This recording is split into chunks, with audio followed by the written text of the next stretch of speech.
I have not made that formal decision, but it's my intention to run again. And we have time to make that decision.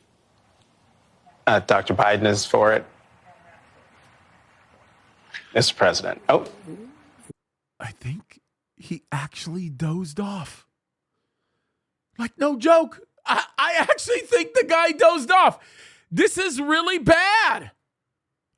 Okay, let's go back a little bit and watch this. It's terrible. Let's finish it off. Here we go. And we have time to make that decision.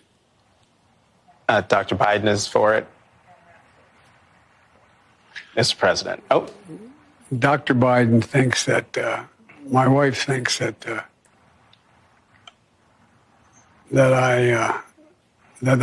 we're doing something very important.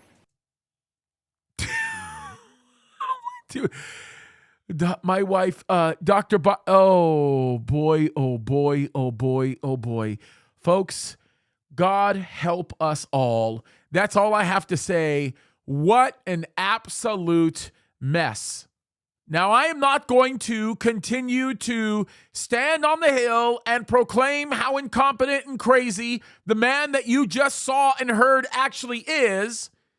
I'm going to use this to make a point that I oftentimes make, and that is the fact that when you choose to rebel against the true and living God, when you hate the true and living God and capitulate to the ideals and the mechanisms and the prowess of sin, you end up becoming incredibly stupid. Sin makes you stupid. It causes you to think differently, act differently, walk differently, talk differently, and guaranteed you lose your sobriety. You lose your ability to be able to see everything around you, to interpret what you're seeing, even if you can see things, and you end up becoming somebody who does more damage with every single step that you take, because that's what sin does. Sin damages people. It kills people. It harms people. And when we gave power to this guy, right?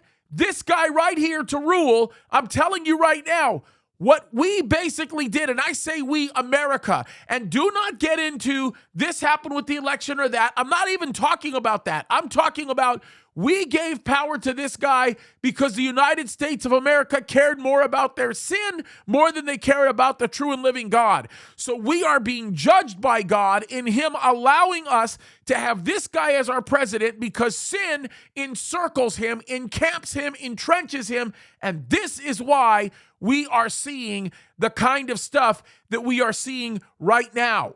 This is precisely why we are watching responses like the responses that we are seeing. This is precisely why what you're seeing right here is common play.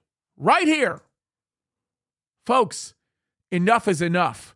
We need to change this. Seek the true and living God and ask him to intervene on our behalf. It's time to repent and to look to him. God bless you guys.